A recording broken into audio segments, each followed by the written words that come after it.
In this week's Whiteboard Leadership moment, I want to talk to you about the candidate visit or the candidate experience. In other whiteboards, we talked about the interview process and we've talked about orientations. We've talked about different evaluations and things like that. But I want to talk to you about what happens when you bring a candidate to the location, to the church, to the organization that you're trying to hire them for. What do you do with them? How does this person experience your organization? So I'll just give you a few thoughts on that. The first is to decide the focus of the conversation.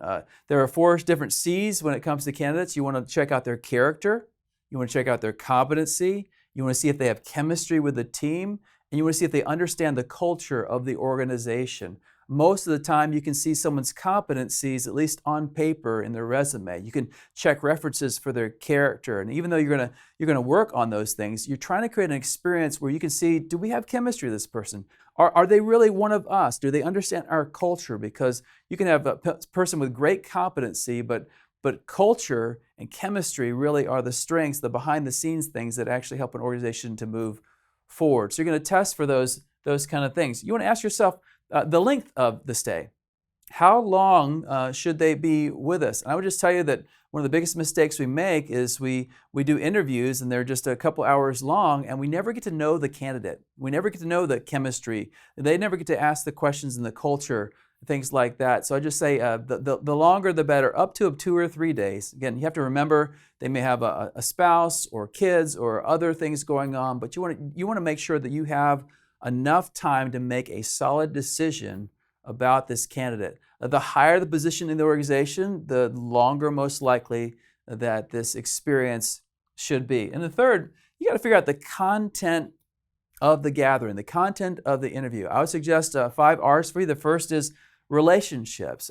You should have set up meetings where they're talking with the person they're working for, the people they're working with, and the people they're serving, and the people they're giving relationship to. So think about those different levels and how are they going to interact on all 3 of those levels. Second, the resources. What do they have? Do they understand the facility and the budget and the number of volunteers? And can you give all that on display and help them spend time and find out more about those? Even the history of the organization, the history of the church might be a good thing to share with them so they understand the context in which they're coming. Third, the rhythm. What does a week look like? What does a month look like? What are the priorities of the church? What about a weekend? Do you have 1 service or do you have 5 services? Do you have 1 campus or do you have 6 campuses? Help them understand the rhythm. How often does staff meet? Is there a staff training? Are there expectations about how they interact with other staff in different places? What's the rhythm of the church? The fourth one is just for their sake. You need to give them time to rest.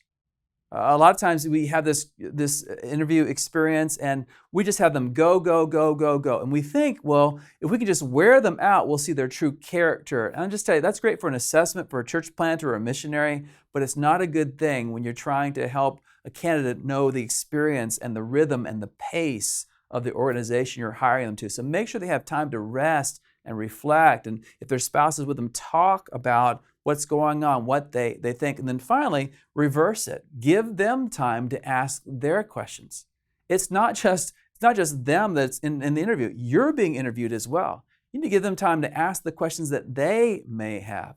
One of the things that I would do when I was hiring people around me is I would spend time with them, but then when they're talking to the people they're working with, I'd say, listen, I'm going to leave the room, let you guys talk, and this will give them an unfiltered conversation about what it is like to actually work with me as their boss. And so I would just tell you, you have to give them time to reverse the conversation and make sure they can ask their own questions. And finally, think about their experience. If you want to have a top quality candidate, I'm just going to suggest you give them a top quality experience. I've seen many places where candidates are borrowing the pastor's car or they're staying in someone's home. And if that's your culture, that's fine. But if you're trying to get them to step into a scenario where there's a high quality of excellence as well as authenticity, then you're going to just step it up. Put them at a nice hotel. Make sure there's a fruit basket and a note from the pastor saying, welcome, we're so glad you're here. Make sure the staff are in town. I actually interviewed one time and the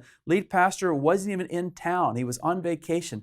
That communicated a lot to me. Think through the experience of the candidate. See, my hope for you as you design this candidate visit, this candidate experience, that God will give you the people you need to help people meet, know, and follow Jesus by starting and strengthening churches and leaders and congregations worldwide. This has been a Converge Whiteboard Leadership Moment. To learn more about Converge or to join us, check out converge.org.